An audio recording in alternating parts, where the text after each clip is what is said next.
Chapter 12.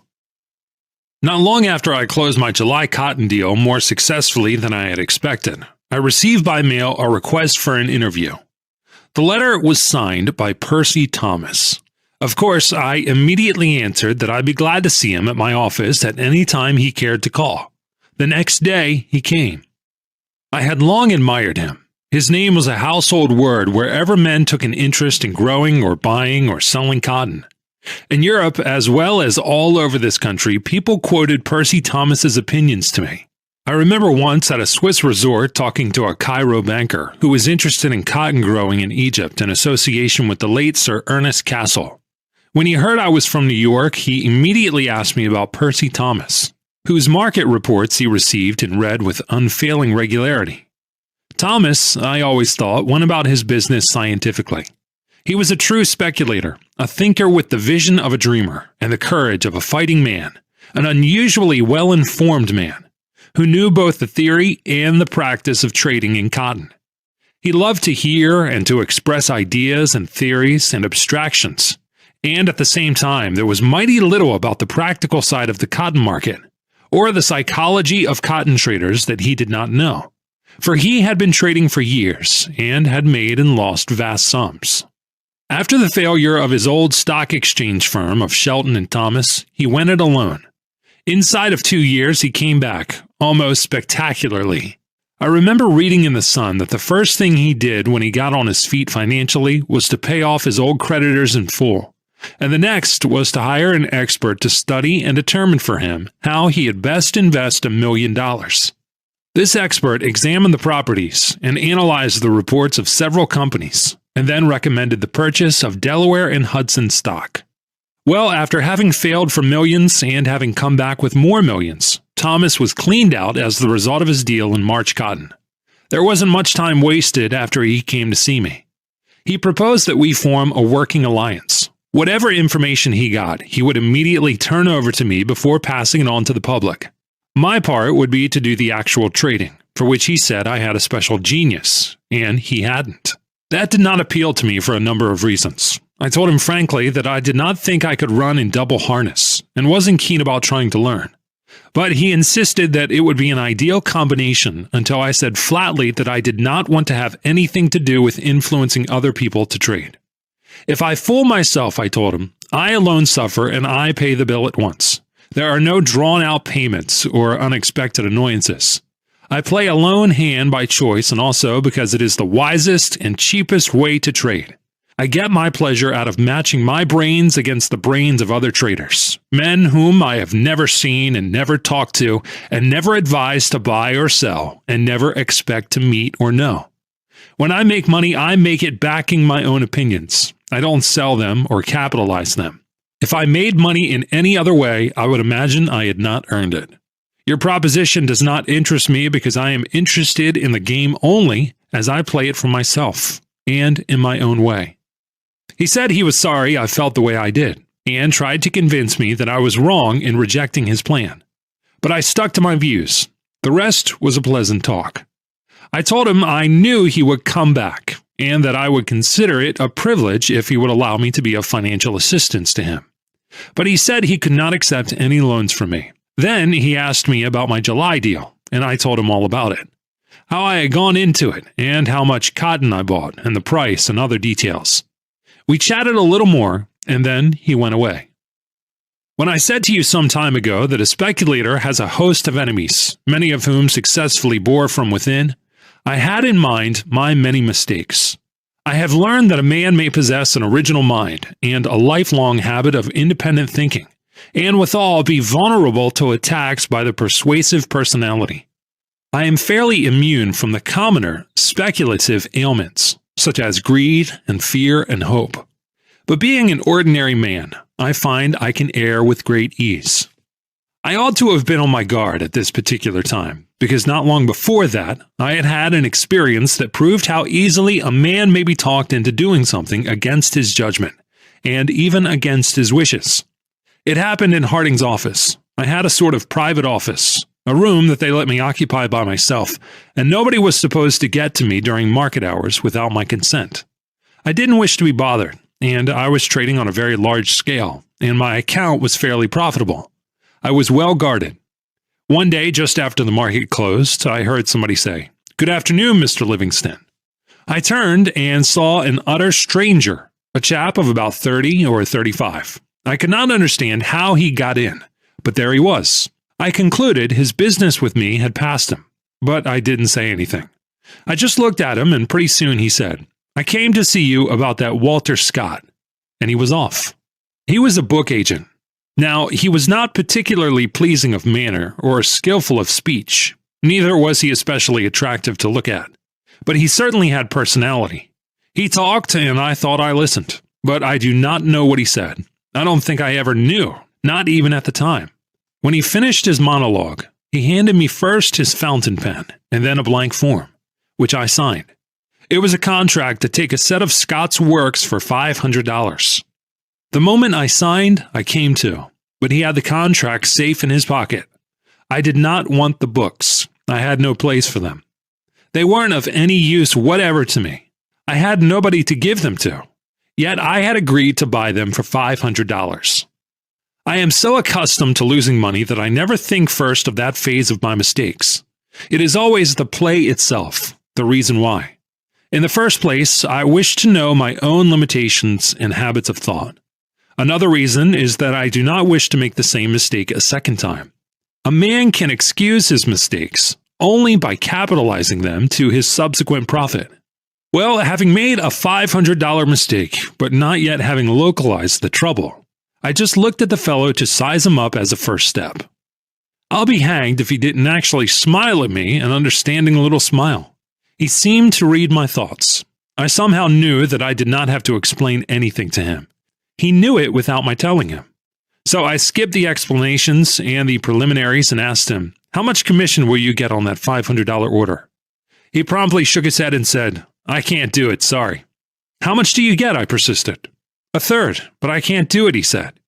A third of $500 is $166.66. I'll give you $200 cash if you give me back that signed contract. And to prove it, I took the money out of my pocket. "I told you I couldn't do it," he said. "Do all your customers make the same offer to you?" I asked. "No," he answered. "Then why were you so sure that I was going to make it?" "It's what your type of sport would do. You're a first-class loser, and that makes you a first-class businessman. I'm much obliged to you, but I can't do it. Now tell me why you do not wish to make more than your commission." "It isn't that exactly," he said. "I'm not working just for the commission." "What are you working for then?" "For the commission and the record," he answered. "What record?" "Mine." "What are you driving at?" "Do you work for money alone?" he asked me. "Yes," I said. "No," and he shook his head. "No, you don't. You wouldn't get enough fun out of it. You certainly do not work merely to add a few more dollars to your bank account. And you're not in Wall Street because you like easy money. You get your funds some other way. Well, same here." I did not argue, but asked him, "And how do you get your fun?" "Well," he confessed, "we've all got a weak spot." "And what's yours?" "Vanity," he said. "Well," I told him, "you succeeded in getting me to sign on. Now I want to sign off, and I'm paying you $200 for 10 minutes work. Isn't that enough for your pride?" "No," he answered. "You see, all the rest of the bunch have been working Wall Street for months and failed to make expenses. They said it was the fault of the goods and the territory. So the office sent for me to prove that the fault was with their salesmanship and not with the books or the place. They were working on a 25% commission. I was in Cleveland where I sold 82 sets in 2 weeks. I am here to sell a certain number of sets, not only to people who did not buy them from the other agents, but to people they couldn't even get to see. That's why they give me 33 1/3%. "I can't quite figure out how you sold me that set." "Why?" he said consolingly. "I sold J.P. Morgan a set." "No, you didn't," I said. He wasn't angry. He simply said, "Honest, I did."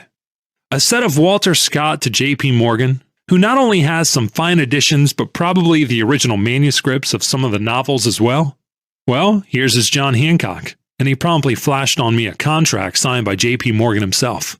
It might not have been Mr. Morgan's signature, but it did not occur to me to doubt it at the time. Didn't he have mine in his pocket? All I felt was curiosity, so I asked him, "How did you get past the librarian?" "I didn't see any librarian. I saw the old man himself in his office. That's too much, I said. Everybody knew that it was much harder to get into Mr. Morgan's private office empty-handed than into the White House with a parcel that ticked like an alarm clock. But he declared, I did. But how did you get into his office? How did I get into yours? He retorted. I don't know, you tell me, I said. Well, the way I got into Morgan's office and the way I got into yours are the same. I just talked to the fellow at the door whose business it was not to let me in. And the way I got Morgan to sign was the same way I got you to sign. You weren't signing a contract for a set of books. You just took the fountain pen I gave you and did what I asked you to do with it. No difference. Same as you. And is that really Morgan's signature? I asked him about 3 minutes late with my skepticism. Sure. He learned how to write his name when he was a boy. And that's all there's to it? That's all, he answered. I know exactly what I'm doing. That's all the secret there is. I'm much obliged to you. Good day, Mr. Livingston. And he started to go out. Hold on, I said. I'm bound to have you make an even $200 out of me. And I handed him $35. He shook his head. Then, no, he said, I can't do that. But I can do this. And he took the contract from his pocket, tore it in two, and gave me the pieces. I counted $200 and held the money before him, but he again shook his head. Isn't that what you meant? I said. No. Then why did you tear up the contract? Because you did not whine, but took it as I would have taken it myself had I been in your place. But I offered you the $200 on my own accord, I said. I know, but money isn't everything. Something in his voice made me say, You're right, it isn't. And now, what do you really want me to do for you? You're quick, aren't you? He said. Do you really want to do something for me? Yes, I told him, I do. But whether I will or not depends what it is you have in mind. Take me with you into Mr. Ed Harding's office and tell him to let me talk to him 3 minutes by the clock, then leave me alone with him. I shook my head and said, He's a good friend of mine. He's 50 years old and a stockbroker, said the book agent. That was perfectly true, so I took him into Ed's office. I did not hear anything more from or about that book agent. But one evening, some weeks later, when I was going uptown, I ran across him in a 6th Avenue L train. He raised his hat very politely, and I nodded back. He came over and asked me, How do you do, Mr. Livingston? And how is Mr. Harding? He's well, why do you ask? I felt he was holding back a story. I sold him $2,000 worth of books that day you took me in to see him. He never said a word to me about it, I said. No, that kind doesn't talk about it. What kind doesn't talk? The kind that never makes mistakes on account of its being bad business to make them. That kind always knows what he wants and nobody can tell him different. That is the kind that's educating my children and keeps my wife in good humor. You did me a good turn, Mr. Livingston. I expected it when I gave up the $200 you were so anxious to present to me. And if Mr. Harding hadn't given you an order? Oh, but I knew he would. I had found out what kind of man he was. He was a cinch. Yes, but if he hadn't bought any books, I persisted. I'd have come back to you and sold you something. Good day, Mr. Livingston. I'm going to see the mayor. And he got up as we pulled up to Park Place. I hope you sell him 10 sets, I said. His Honor was a Tammany man.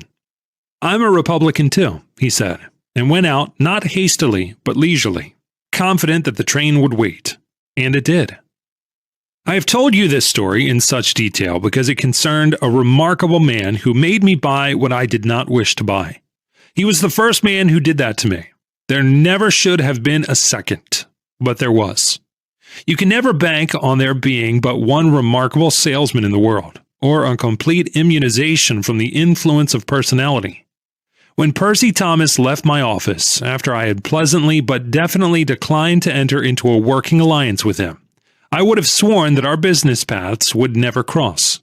I was not sure I'd ever even see him again. But on the very next day, he wrote me a letter thanking me for my offers of help and inviting me to come and see him. I answered that I would. He wrote again. I called. I got to see a great deal of him. It was always a pleasure for me to listen to him. He knew so much and he expressed his knowledge so interestingly. I think he is the most magnetic man I have ever met. We talked of many things, for he is a widely read man with an amazing grasp of many subjects, and a remarkable gift for interesting generalization. The wisdom of his speech is impressive, and as for plausibility, he hasn't an equal. I have heard many people accuse Percy Thomas of many things, including insincerity, But I sometimes wonder if his remarkable plausibility does not come from the fact that he first convinces himself so thoroughly as to acquire thereby a greatly increased power to convince others. Of course, we talked about market matters at great length. I was not bullish on cotton, but he was. I could not see the bull side at all, but he did. He brought up so many facts and figures that I ought to have been overwhelmed, but I wasn't. I couldn't disprove them because I could not deny their authenticity, but they did not shake my belief in what I read for myself. But he kept at it until I no longer felt sure of my own information as gathered from the trade papers and the dailies. That meant I couldn't see the market with my own eyes. A man cannot be convinced against his own convictions, but he can be talked into a state of uncertainty and indecision, which is even worse, for that means that he cannot trade with confidence and comfort. I cannot say that I got all mixed up exactly, but I lost my poise, or rather I ceased to do my own thinking. I cannot give you in detail the various steps by which I reached the state of mind that was to prove so costly to me. I think it was his assurances of the accuracy of his figures, which were exclusively his, and the undependability of mine, which were not exclusively mine, but public property. He harped on the utter reliability, as proved time and again, of all his 10,000 correspondents throughout the South. In the end, I came to read conditions as he himself read them, because we were both reading from the same page of the same book, held by him before my eyes. He has a logical mind. Once I accepted his facts, it was a cinch that my own conclusions, derived from his facts, would agree with his own. When he began his talks with me about the cotton situation, I not only was bearish, but I was short of the market. Gradually, as I began to accept his facts and figures, I began to fear I had been basing my previous position on misinformation. Of course, I could not feel that way and not cover. And once I had covered because Thomas made me think I was wrong, I simply had to go long. It is the way my mind works. You know, I have done nothing in my life but trade in stocks and commodities. I naturally think that if it is wrong to be bearish, it must be right to be a bull. And if it is right to be a bull, it is imperative to buy. As my old Palm Beach friend said, Pat Hearn used to say, you can't tell till you bet. I must prove whether I am right on the market or not, and the proofs are to be read only in my broker's statements at the end of the month. I started in to buy cotton, and in a jiffy, I had my usual line, about 60,000 bales. It was the most asinine play of my career. Instead of standing or falling by my own observation and deductions, I was merely playing another man's game. It was eminently fitting that my silly plays should not end with that. I not only bought when I had no business to be bullish, but I didn't accumulate my line in accordance with the promptings of experience. I wasn't trading right. Having listened, I was lost. The market was not going my way. I am never afraid or impatient when I am sure of my position, but the market didn't act the way it should have acted, had Thomas been right. Having taken the first wrong step, I took the second and the third, and of course, it muddled me all up. I allowed myself to be persuaded, not only into not taking my loss, but into holding up the market. That is a style of play foreign to my nature and contrary to my trading principles and theories. Even as a boy in the bucket shops, I had known better. But I was not myself. I was another man, a Thomasized person. I not only was long of cotton, but I was carrying a heavy line of wheat. That was doing famously and showed me a handsome profit. My full efforts to bolster up cotton had increased my line to about 150,000 bales. I may tell you that about this time I was not feeling very well. I don't say this to furnish an excuse for my blunders, but merely to state a pertinent fact. I remember I went to Bayshore for a rest. While there, I did some thinking. It seemed to me that my speculative commitments were overlarge. I am not timid as I rule, but I got to feeling nervous, and that made me decide to lighten my load. To do this, I must clean up either the cotton or the wheat. It seems incredible that knowing the game as well as I did, and with an experience of 12 or 14 years of speculating in stocks and commodities, I did precisely the wrong thing. The cotton showed me a loss, and I kept it. The wheat showed me a profit, and I sold it out. It was an utterly foolish play, but all I can say in extenuation is that it wasn't really my deal, but Thomas. Of all speculative blunders, there are few greater than trying to average a losing game. My cotton deal proved it to be the hilt a little later. Always sell what shows you a loss and keep what shows you a profit. That was so obviously the wise thing to do, and was so well known to me that even now I marvel at myself for doing the reverse. And so I sold my wheat, deliberately cut short my profit in it. After I got out of it, the price went up 20 cents a bushel without stopping. If I had kept it, I might have taken a profit of about $8 million. And having decided to keep on with the losing proposition, I bought more cotton. I remember very clearly how every day I would buy cotton, more cotton. And why do you think I bought it? To keep the price from going down. If that isn't a super sucker play, what is? I simply kept on putting up more and more money to lose eventually. My brokers and my intimate friends could not understand it, and they don't to this day. Of course, if the deal had turned out differently, I would have been a wonder. More than once I was warned against placing too much reliance on Percy Thomas's brilliant analyses. To this, I paid no heed, but kept on buying cotton to keep it from going down. I was even buying it in Liverpool. I accumulated 440,000 bales before I realized what I was doing. And then it was too late, so I sold out my line. I lost nearly all that I had made out of all my other deals in stocks and commodities. I was not completely cleaned out, but I had left fewer hundreds of thousands than I had millions before I met my brilliant friend Percy Thomas. For me, of all men, to violate all the laws that experience had taught me to observe in order to prosper was more than asinine. To learn that a man can make foolish plays for no reason whatever was a valuable lesson. It cost me millions to learn that another dangerous enemy to a trader is his susceptibility to the urgings of a magnetic personality, when plausibly expressed by a brilliant mind. It has always seemed to me, however, that I might have learned my lesson quite as well if the cost had been only $1 million. But fate does not always let you fix the tuition fee. She delivers the educational wallop and presents her own bill, knowing you have to pay it no matter what the amount may be. Having learned what folly I was capable of, I closed that particular incident. Percy Thomas went out of my life. There I was, with more than 9/10 of my stake, as Jim Fisk used to say, gone where the woodbine twent up the spout. I had been a millionaire, rather less than a year. My millions I had made by using brains, helped by luck. I had lost them by reversing the process. I sold my 2 yachts and was decidedly less extravagant in my manner of living. But that one blow wasn't enough. Luck was against me. I ran up first against illness and then against the urgent need of $200,000 in cash. A few months before, that sum would have been nothing at all, but now it meant almost the entire remnant of my fleet-winged fortune. I had to supply the money, and the question was, where could I get it? I didn't want to take it out of the balance I kept at my broker's, because if I did, I wouldn't have much of a margin left for my own trading. But I needed trading facilities more than ever if I was to win back my millions quickly. There was only one alternative that I could see, and that was to take it out of the stock market. Just think of it.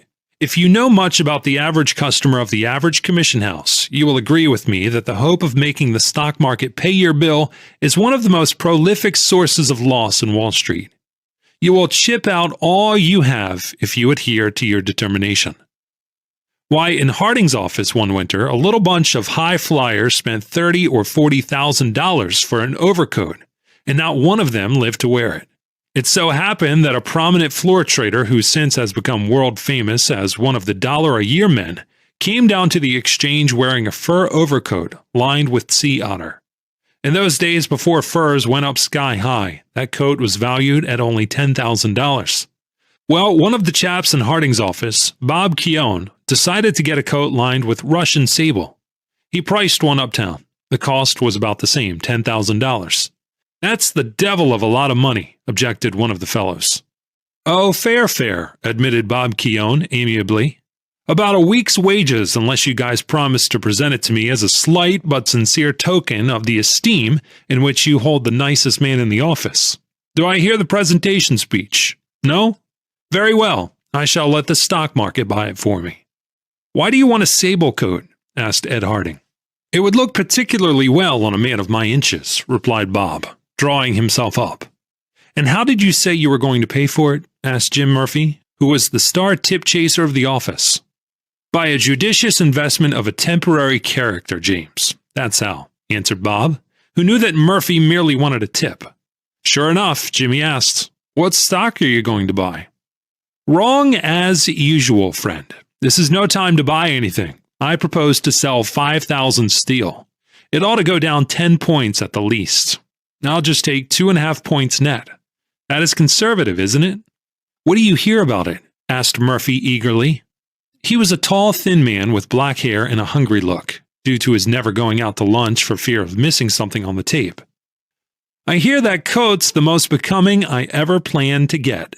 He turned to Harding and said, Ed, sell 5,000 U.S. steel common at the market. Today, darling.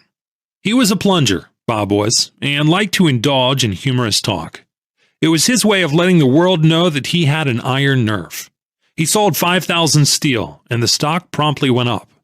Not being half as big an ass as he seemed when he talked, Bob stopped his loss at 1.5 points and confided to the office that the New York climate was too benign for fur coats. They were unhealthy and ostentatious. The rest of the fellows jeered, but it was not long before one of them bought some Union Pacific to pay for the coat. He lost $1,800 and said sables were all right for the outside of a woman's wrap, but not for the inside of a garment intended to be worn by a modest and intelligent man. After that, one after another of the fellows tried to coax the market to pay for that coat.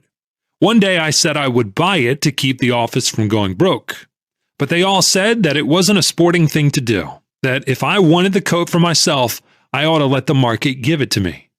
But Ed Harding strongly approved of my intention, and that same afternoon I went to the furrier's to buy it. I found out that a man from Chicago had bought it the week before.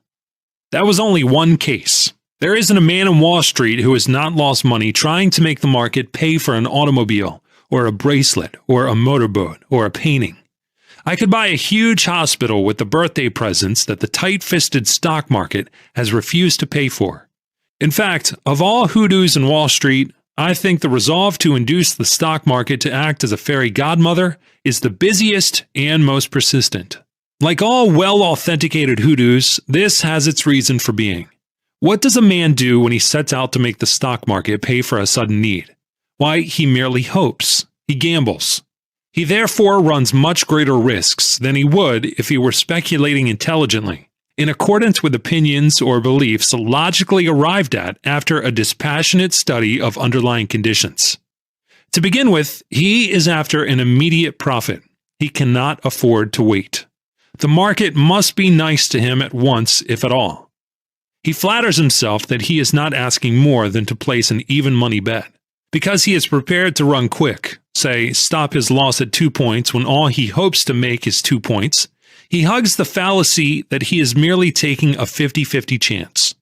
Why, I've known men to lose thousands of dollars on such trades, particularly on purchases made at the height of a bull market, just before a moderate reaction. It certainly is no way to trade. Well, that crowning folly of my career as a stock operator was the last straw. It beat me. I lost what little my cotton deal had left me. It did even more harm, for I kept on trading and losing. I persisted in thinking that the stock market must perforce make money for me in the end. But the only end in sight was the end of my resources. I went into debt, not only to my principal brokers, but to other houses that accepted business from me without my putting up an adequate margin. I not only got in debt, but I stayed in debt from then on.